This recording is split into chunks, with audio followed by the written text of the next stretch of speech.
Salam sejahtera pemirsa budiman, selalu rindu jumpa kembali saudara di Dimensi Iman Kristiani. Acara yang melalui pelayanan media Antioquia kami rancang, kami kemas, kami siapkan khusus bagi saudara. Guna gali pertanyaan, cari jawaban dan bangun pemahaman perihal berbagai fenomena dalam keseharian kehidupan kekristenan kita. Saudara, topik yang akan kita angkat jadi pokok bahasan dalam bincang-bincang kita di Dimensi Iman Kristiani kita hari ini adalah takdir. Dan untuk itu sudah hadir bersama kita kedua narasumber kita, Carly dan Leo. Shalom Bu Anis, shalom semua pemirsa di rumah. Shalom Bu Anis, shalom para pemirsa di rumah. Dan tentu saja saudara, hadir bersama kita, Pendeta Pikman Sirait, untuk kejar semua jawaban, gali semua pertanyaan. Kita sapa pendeta kita, pemirsa. Shalom Pak Pikman. Shalom Anis. Saudara yang kekasih, kata takdir selalu menarik. Karena takdir bisa jadi ketetapan Tuhan dan bisa jadi juga melempar tanggung jawab kita. Kenapa yuk begitu takdir? Padahal kegagalan itu karena saudara, bukan? Sehingga sebetulnya apa yang dipahami dengan takdir? Tapi dalam konteks iman Kristen tentunya akan menjadi pertanyaan menarik, karena ini mewarnai hari-hari kehidupan kita. Namun sebelum lanjut saudara, kita akan berdoa lebih dulu, dan kita minta untuk Carly membuka dalam doa. Bapak, kami bersyukur untuk kesempatan pada saat ini ya Tuhan. Kami ingin berbincang-bincang mengenai takdir di dalam dimensi iman Kristen ya Tuhan. Biarlah Tuhan tolong kami, berikan kami hikmat-Mu ya Tuhan untuk boleh mengerti firman-Mu dan juga melalui diskusi pada hari ini. Terima kasih ya Bapak, di dalam nama Yesus Tuhan kami berdoa. Amin. Amin. Amin. Saudaraku yang kekasih, dalam kitab Efesus, Paulus menuliskan dengan jelas dan tegas. Ya, dikatakan begini, Efesus pasal yang pertama ayat 3 sampai ayat yang ke-5. Terpujilah Allah dan Bapa Tuhan kita Yesus Kristus yang dalam Kristus telah mengaruniakan kepada kita segala berkat rohani di dalam sorga. Sebab di dalam Dia Allah telah memilih kita sebelum dunia dijadikan, supaya kita kudus dan tak bercacat di hadapan-Nya. Dalam kasih Ia telah menentukan kita dari semula oleh Yesus Kristus untuk menjadi anak-anak-Nya sesuai dengan kerelaan kehendak-Nya. Nah, kalau kita memperhatikan bagian ini dengan segera kita menemukan satu fakta bahwa Allah telah merancang keselamatan jauh sebelum dunia dijadikan. Ini kan jadi persoalan ya, karena sesudah dunia dijadikan baru manusia berdosa. Nah, ini memang seringkali menjadi semacam problem yang pelik. Kalau gitu Tuhan udah tahu dong manusia akan jatuh dalam dosa. Jawabannya sangat sederhana.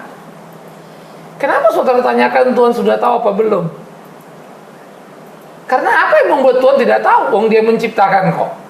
Masa Tuhan itu sampai kaget dengan kegagalan ciptaannya ternyata bikin dosa? Kan Dia tidak seperti itu. Dia sudah tahu, sudah. Kenapa tidak? Oh, jadi kalau gitu Tuhan yang membuat dia berdosa manusia? Oh, tidak. Tuhan tidak membuat manusia berdosa. Tuhan justru menjaga manusia supaya tidak berdosa. Jangan makan buah itu. Kalau makan mati. Nah, Adam makan. Tuhan tahu akan mati. Iya. Kenapa dibikin? Itu memanusiakan manusia. Tanpa itu tidak ada manusia. Dan manusia jatuh, bisa gagal, itu konsekuensi sebagai ciptaan. Namanya ciptaan, pasti tidak segala-galanya. Dia terbatas, bukan? Sehingga dia bisa jatuh. Nggak bisa jatuh, justru bukan ciptaan. Nah, dalam kejatuhan itu Tuhan merancang untuk membuat manusia ciptaan yang unggul, yang hebat, yang luar biasa, yang ditebus, yang kelak nanti dimasukkan ke surga. Ini panjang. Kita kembali dulu. Jadi, apa yang kita pahami dengan takdir ada nggak di dalam Kristen? Ada. Takdir itu hanya satu judulnya, keselamatan.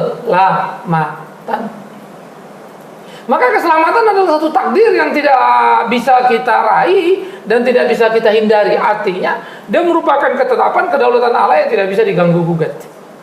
Ya, manusia berdosa, jatuh ke dalam dosa, masuk ke neraka karena perbuatan manusia sendiri, melanggar perintah Allah. Manusia diselamatkan, itu anugerahnya. Tapi bukan karena anugerah tidak diberikan sehingga manusia dibinasakan. Tidak, sudah binasa pada dirinya. Nah, karena itulah orang yang terima anugerah kasih Allah bersyukur. Jadi takdir meliputi keselamatan. Lalu bagaimana di luar itu? Alkitab mengajarkan kepada kita. Kamu kan tahu bagaimana memahami hidup ini. Alkitab mengajar kepada kita. Kamu kan tahu hubungan apa gelap dan terang. Enggak ada. Jadi jangan kau menikah dengan yang tidak seiman. Jangan kalau sudah nikah bilang takdir, nanti dulu. Ada keputusan-keputusan yang kita buat di mana kita dituntut untuk bertanggung jawab. Nah, jadi saudaraku yang kekasih, takdir itu meliputi hanya pada wilayah keselamatan, tetapi tidak dalam kehidupan sehari-hari, tidak dalam pekerjaan, tidak dalam pernikahan dan lain-lain. Nah, ini akan menjadi ruang diskusi yang lebar bagi kita. Nah, ini akan kita diskusikan bersama-sama lewat dimensi iman Kristiani. Begitu? Ya, Pak Bigman. Leo, saya ingin dengan Carly lebih dulu. Leo, Carly, sebagian besar dari kita mendefinisikan takdir sebagai sesuatu yang kita alami karena memang sudah digariskan itulah yang akan kita alami. Artinya terjadi bisa dikatakan di luar kontrol kita, di luar sama sekali wilayah kontrol kita karena memang sudah digariskan itulah yang akan kita alami. Carly sendiri, mudahkah buat Carly memaknai apa yang Pak Bigman barusan bagi buat kita, bahwa dalam kekristenan kita satu-satunya takdir hanyalah apakah kita dapatkan keselamatan atau kita tidak memperoleh keselamatan. Di luar itu sama sekali bukan takdir. Mudahkah buat Carly untuk maknai itu? Ya, saya pikir Bu Anis, ketika kita mengerti bahwa semua otoritas dan kedaulatan Allah itu berlaku di dalam kehidupan kita, dan yang paling penting adalah keselamatan yang Tuhan sudah berikan kepada kita. Saya pikir itu adalah takdir yang Tuhan sudah tentukan sejak dari kekekalan gitu ya, dari awal. Jadi memang takdir kita sebenarnya dalam iman Kristen itu adalah hanya dalam bentuk keselamatan. Jadi untuk hal-hal yang lain di luar daripada keselamatan, seperti misalnya hidup rumah tangga, lalu pekerjaan, pergaulan atau sekolah atau apapun yang kita alami dalam kehidupan kita, itu menyangkut kepada pertanggungjawaban kita di dalam hidup ini. Ketika kita melakukan segala sesuatu, apakah kita bertanggung jawab?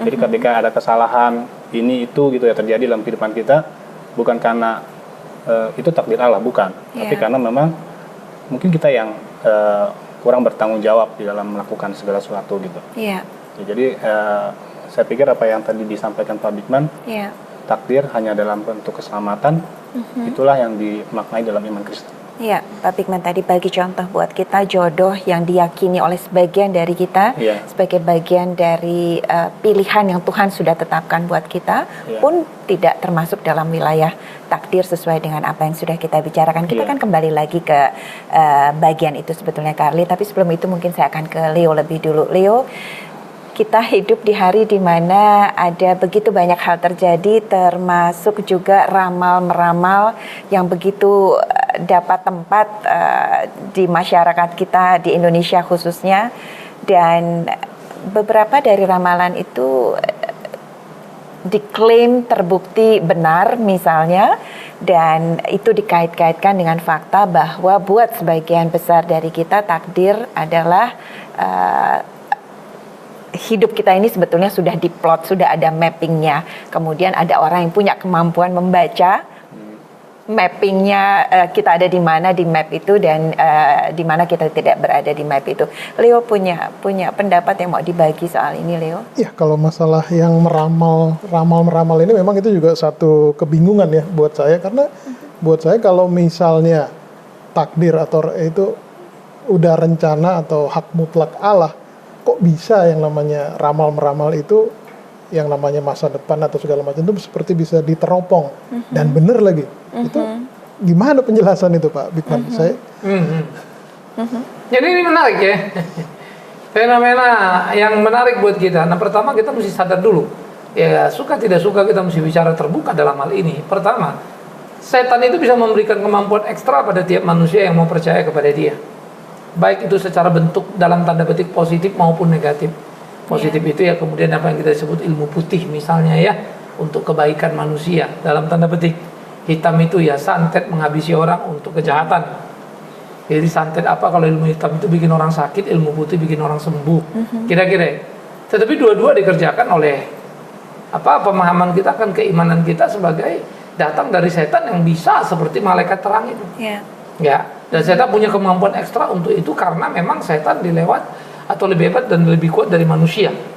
Ya, di dalam konteks kita tidak mengenal Kristus. Nah, yang kedua, sehingga ramal-meramal itu bisa tepat bagaimana ya? Kok bisa seperti itu? Bisa saja. Apalah sulitnya bagi setan mencuri informasi dalam tanda petik. Tetapi apa yang membuat berbeda dengan apa yang Tuhan tetapkan? Ada perbedaannya. setan melakukan itu tidak pernah 100% tepat. Ramalan nggak ada 100% yang tepat. 90%, 95% ya. Tapi bagi kita 90, 95 sudah lebih dari cukup untuk mengatakan itu tepat. Nah, ini kan sistem nilai. Misalnya bilang akan ada gempa, memang ada gempa. Tapi bisa nggak dia mengatakan akan ada gempa hari segini, jam segini, skala Richter segini? Nggak bisa. Pak Bigman, kembali ke takdir. Ada berbagai paham mengenai takdir dalam kekristenan. Seperti biasa kita terpecah jadi dalam begitu banyak paham yang berbeda mengenai hal yang sebetulnya harusnya kita punya pandangan yang sama. Salah satu pandangan itu mengatakan bahwa di luar keselamatan dan ketidakselamatan, 3 hal yang Tuhan juga sudah atur buat kita: kelahiran, jodoh, dan kematian. Pak Bigman tadi sudah sentuh mengenai jodoh, mengenai kelahiran dan kematian. Pak Bigman, kapan kita mati? Tidakkah itu sesuatu yang sudah Tuhan tentukan buat kita, usia kita? Kemudian sekalian barangkali Pak Bigman, kelahiran. Seseorang dilahirkan buta, seseorang dilahirkan cacat, seseorang dilahirkan di keluarga Kristen atau bukan di keluarga Kristen, seseorang dilahirkan di keluarga yang kaya atau tidak, itu kan sesuatu yang sama sekali di luar wilayah kontrol dia. Dalam konteks diskusi kita, tidakkah itu lalu jadi takdir gitu ya, masuk dalam definisi atau kategori takdir? Masalahnya, lahir kaya, lahir miskin, kita buat itu jadi pilihan. Maunya kalau lahir keluarga kaya dan nggak keluarga miskin. Banyak keluarga miskin jadi sukses, keluarga kaya jadi gagal. Gimana judulnya itu? Lalu, oh dia takdir kaya. Ya kalau gitu takdir lahir kaya miskin tadi bisa jadi malapetaka itu. Kalau lahir kaya kemudian gedenya tuanya miskin kere gitu ya. Atau lahir miskin kalau tuanya kaya, ya kita pilih yang ini aja lah kan gitu toh. Nah, kita membuat blok-blok kaya miskin tadi, sehat sakit tadi sebagai blok-blok. Ini kan sedih, ya ada takdir Tuhan. Ini kan senang, ya ada rezekinya dari Tuhan. Tapi kita nggak melihat sebuah perjalanan totally itu kegagalan. Pertama, penilaian tidak fair. Satu, yang kedua, ternyata banyak sekali orang-orang yang kemudian kerja gigih, ya, kerja keras tidak kenal Tuhan berhasil. Ada orang katanya orang Kristen deket Tuhan katanya, tapi memang agak malas kerja dan gagal. Takdir, betul? Kalau begini berarti Tuhan membuat takdir yang tidak baik buat orang beragama, takdir yang baik bagi yang tidak beragama. Ada penjahat berhasil jadi godfather, raja mafia, ditembaknya orang, raja tega, dia sukses hidupnya, takdir. Lalu kemudian ada orang yang jujur, saking jujur babak belur hidupnya kere miskin, takdir. Saya pikir bukan, karena kita tidak pernah mengindikasikan itu. Tuhan tidak pernah jahat untuk membuat kita menjadi penjahat. Tuhan tidak pernah jahat untuk membuat kita hidup menderita sepanjang hidup kita. Dari lahirnya sampai matinya, kan gitu kan? Enggak. Nah, karena itu harus kita pahami, dosa di dalam dunia ini mengakibatkan terjadinya kekacauan balauan. Itu. Tetapi kita akan menang atas dosa, contoh janda miskin. Dia miskin kan ya? Janda kan ya? Berarti kan sedih dong. Kok udah miskin janda, udah janda miskin gitu. Kok suaminya nggak tinggalin apa-apa. Tapi hidup dia dipuji Tuhan kan. Jadi malapetaka yang kita bilang malapetaka ternyata enggak itu. Dinamika Tuhan membuat itu. Nah, ada orang buta sejak lahir. Orang tanya dosa siapa? Apa sudah takdir? Kan itu bahasanya. Yesus bilang enggak, supaya Tuhan dipermuliakan. Maka Tuhan mengukir hidup kita kaya miskin, tua muda, sakit sehat, hanyalah ukiran bagaimana kita mengenal Tuhan dengan cara masing-masing. Itu kekayaan. Jadi kelahiran, ada orang lahir haram, bayi itu misalnya, ya. Masa kita bilang Tuhan membuat satu takdir terhadap bayi itu untuk lahir sebagai anak haram. Lalu ditakdirkan dia dibunuh bapaknya atau dibuang ke kali sana, tong sampah sana. Bodoh. Kalau itu takdir Allah, maka berarti kita nggak punya tanggung jawab terhadap keputusan itu. Jadi makanya sebetulnya lucu kan kita bilang misalnya kelahiran takdir, kematian takdir. Ada orang ditembak jedor, yang nembak itu sebetulnya kan kalau memang orang itu memang ditakdirkan mati ditembak, berarti yang nembak itu kan memenuhi takdirnya kan, takdirnya yang Tuhan buat kan. Mestinya disyukurin dong, jangan dipenjarakan. Terima kasih kamu sudah membuat takdir itu jadi nyata. Jadi orang dunia ini menurut saya ambivalen, aneh setengah mati. Satu pihak kamu bilang takdir, lain pihak kamu tidak sukai. Berarti ada yang namanya pilihan dong Pak di situ. Yes, pilihan hidup. Makanya membunuh itu harus bertanggung jawab. Dia nggak bisa bilang Tuhan kan kau takdirkan orang itu mati. Dan kau takdirkan aku memakai pistolku untuk menembak dia. Jangan salahkan aku dong. Tuhan bilang no, tidak pernah kau diizinkan membunuh. Maka dia bilang jangan membunuh. Kau langgar, Tuhan hukum. Kan begitu. Nah, lalu orang itu mati gimana? Loh, Tuhan akan jaga dia. Kalau Tuhan memang dia mau mati, di matinya itu bukan malapetaka itu. Kita menangisi kenapa dia orang benar mati ditembak, tapi dia masuk surga. Yang ditangisi kita, kenapa masih di dunia? Kan sebetulnya begitu toh. Tapi kita nggak bisa ngeliat dia di surga. Nah, sekarang orang mati bunuh diri, bagaimana? Tuhan takdirkan dia mati bunuh diri, berarti kan Tuhan jahat amat tuh. Dipojokkannya orang untuk bunuh diri. Nah, baru pertanyaan muncul lah. Kalau begitu, kalau memang Tuhan belum mau dia mati, umurnya misalnya masih 50, 40 bunuh diri mati. Gimana? Loh, jangan lupa, kau mau mencapai Tuhan, Tuhan bisa biarkan. Siap-siaplah kau menghadap dia. Ku beri hidupmu 50, kau bunuh dirimu. Ya, ini kita main angka ya, 40. Apa hakmu mengambil nyawa? Nyawa punya aku. Wah, Tuhan aku susah begini. Stop. Tuhan marah sama dia, dihukum. Pak, kalau bicara soal keselamatan Pak ya, ada orang mungkin belum pernah mendengar Injil gitu ya, belum pernah mendengar kabar baik mengenai jalan keselamatan itu, lalu mati gitu Pak. Itu apakah takdir dia atau bagaimana? Yes, maka dikatakan orang yang tidak mendengar Injil, ya tidak dikatakan masuk neraka loh, hati-hati ya. Orang yang menolak Kristus, itu yang masuk neraka kan? Yang tidak selamat orang yang tidak percaya kan? Menolak. Lah nggak pernah dengar mau bagaimana percaya? Ya, dia tinggal di tengah hutan sana, nggak pernah penginjil datang, sampai mati. Gimana mau percaya? Seorang baby, bapak emaknya bukan Kristen, lahir, ya gimana mau percaya? Lalu mati. Jadi misteri Allah Pak. Nah, makanya menarik Alkitab bilang Ulangan 29 itu kan, ada yang dibukakan itu bagi kita, ada yang tertutup itu misteri Allah. Artinya Allah sudah takdirkan mereka mati dalam ketidaktahuan akan Kristus. Allah mentakdirkan keselamatan mereka. Lalu tanyaannya, selamat apa enggak? Itulah misteri Allah. Iya. Maka kita tidak boleh orang Kristen arogan bilang, oh dia nggak selamat. Siapa kamu? Iya.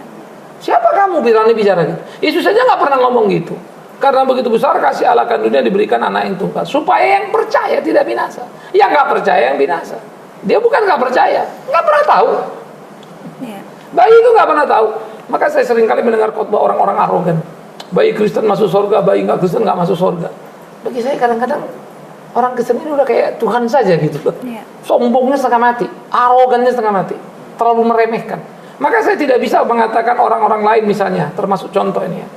Orang nggak Kristen masuk surga nggak? Saya nggak tahu. Yang menolak Yesus masuk surga nggak? Belum dulu. Sementara yes saya tahu, tapi akhirnya nggak tahu. Karena bisa akhirnya dia percaya. Karena itu kan misteri Allah dengan dia. Maka jangan itu sebab kita tidak boleh menghakimi orang ini surga, yang orang ini neraka. Apa hakmu? Sama kebalikannya mungkin Pak Bigman, yang Kristen pun atau mengaku Kristen pun kita nggak bisa klaim bahwa mereka punya kesempatan kan ya. Karena kan kita bisa tertipu dengan semua fenomena kan. Pendeta aja belum tentu masuk surga. Iya, Pak Bigman, supaya pembelajaran kita lengkap, pertanyaan masih berhubungan sebetulnya dengan pertanyaan Kari dan pertanyaan sebelumnya.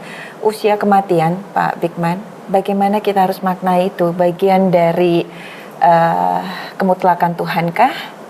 Masalahnya begini, emang kenapa kalau kamu mati muda, kenapa kalau kamu mati tua? Itu loh pertanyaannya. Yakobus juga 30-an, Yesus 33,5 tahun, kurang lebih di 30-an juga. Yohanes 90. Nah, apakah kemudian andai kata umpama bila? Itu merupakan ketetapan yang Tuhan jatahkan. Lalu Tuhan jahat pada Yesus. Bapak jahat pada Yakobus. Bapak jahat pada Paulus, karena Paulus umur lebih pendek dari Yohanes. Jadi gawat kita ini. Dan orang itu kan yang saya kasih contohnya orang-orang baik semua ini. Kalau sampai umurku lebih panjang udah jelas lebih panjang dari Yesus. Umur saya lebih jelas umur saya lebih panjang dari Yakobus, murid Yesus ya, saudaranya Yohanes yang mati muda. Emang saya lebih baik dari mereka? Ya enggak lah. Tapi mungkin Pak Bigman pertanyaannya bukan apakah Tuhan jahat atau tidak jahat. Pertanyaannya mungkin lebih ke keinginan untuk memaknai dan mengerti. Makanya saya bilang balik lagi tadi, untuk apa kamu tahunya? Kalau itu tidak jahat, itu kedaulatan dia. Lalu apa problemnya? Andai kata itu takdir, terus kenapa?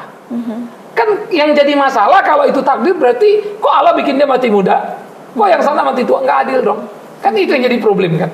Kalau nggak itu problem kan nggak ada problem toh. Andai kata nih ya, saya nggak bilang itu takdir ya, tapi saya lagi bilang andai kata. Itu sebab kita makan atur dirilah, tidur atur dirilah. Lu makan nggak atur diri, udah mati urusan Tuhan, enak aja. Tuhan juga marah sama kita.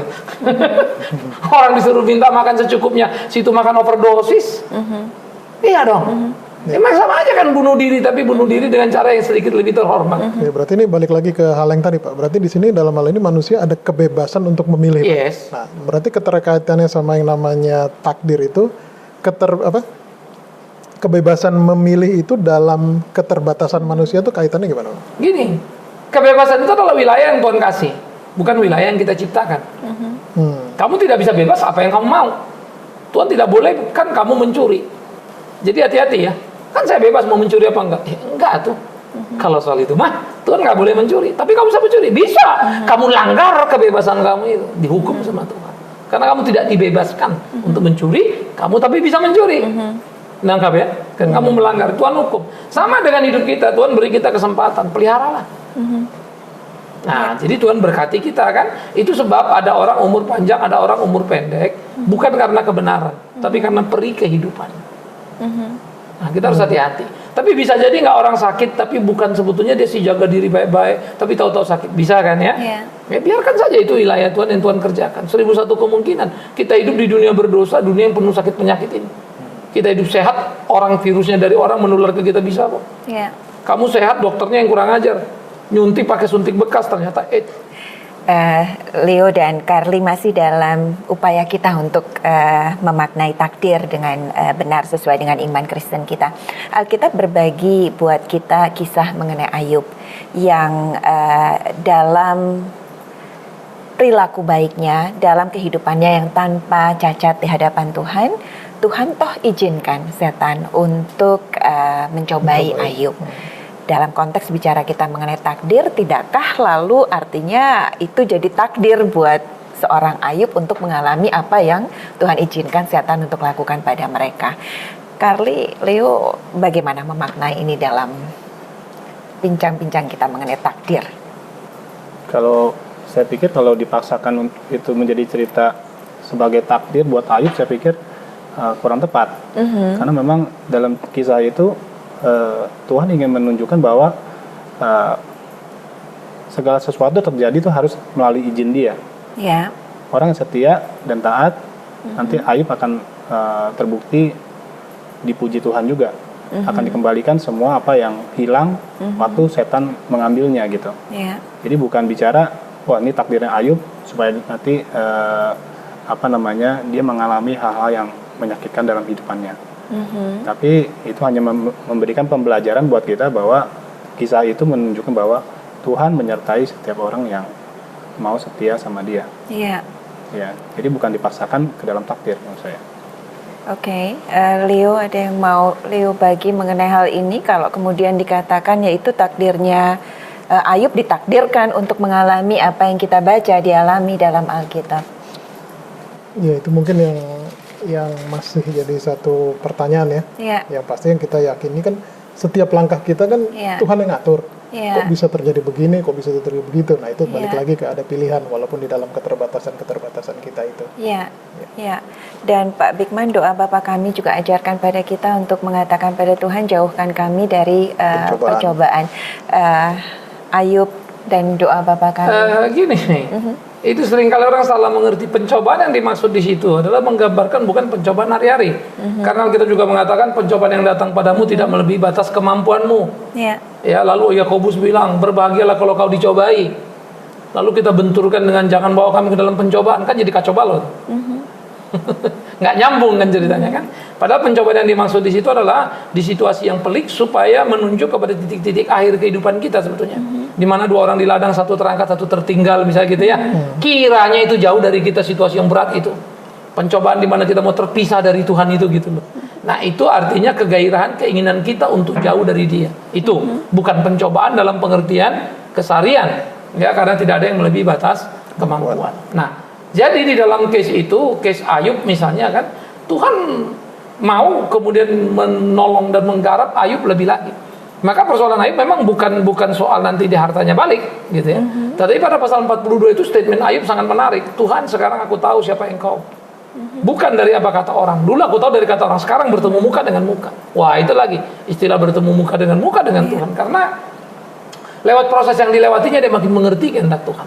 Tapi dia sempat berbuat salah dalam ucapan-ucapannya tentang penderitaan yang dialaminya, dan dia mencabut kalimatnya.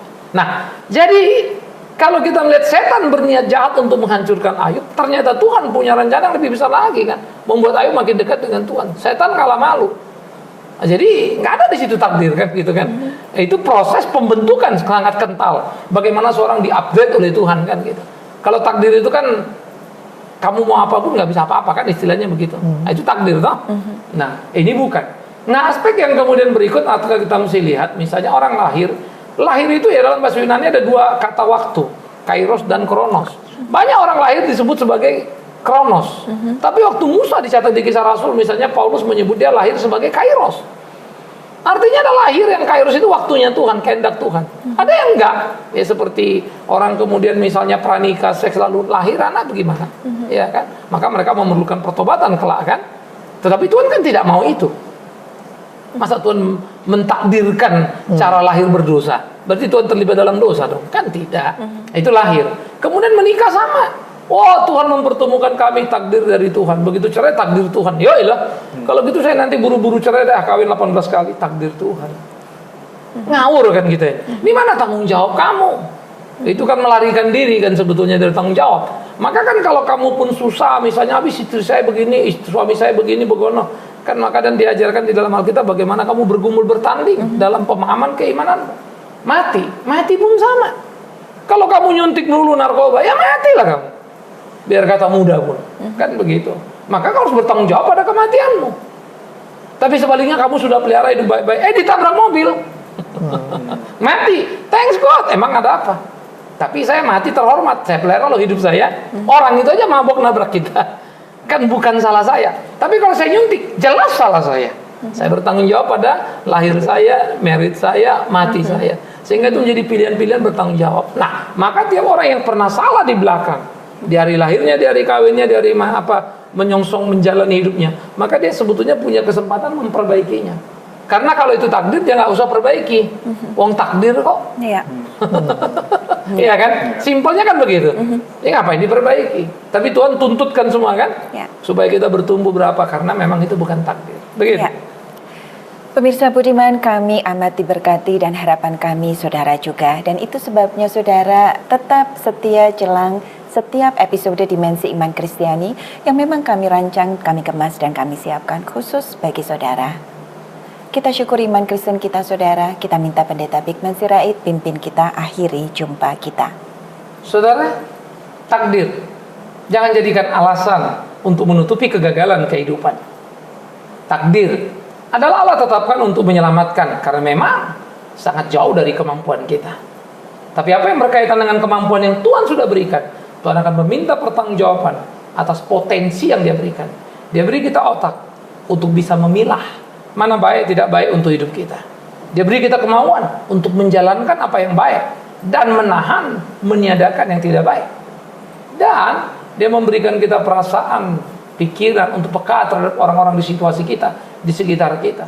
Dan Dia memberikan segala sesuatu kesempurnaan dalam hidup kita. Bagaimana seharusnya hidup seperti apa yang Dia kehendaki. Itu adalah sebuah seni di mana Anda harus memainkan peran dengan jeli. Lagi-lagi, jangan pernah berkata takdir hanya untuk menutupi kesalahan diri. Sesali dosa, kembali kepada Tuhan. Biar Tuhan menolong kita. Kita berdoa saudara. Saya minta Leo untuk tutup kita dalam doa. Maha besar Tuhan Allah Bapa kami yang bertahta dalam kerajaan surga. Terima kasih Bapa untuk kesempatan diskusi pada saat ini. Terima kasih Kau sudah memberikan kami pemahaman, pencerahan tentang bagaimana takdir menurut iman Kristen. Tolong kami Bapa dalam setiap langkah kehidupan kami agar kami dapat hidup seturut dengan firman-Mu dan hidup berkenan kepadamu. Terima kasih Bapa, dalam nama Yesus kami sudah berdoa dan mengucap syukur kepadamu. Amin. Amin.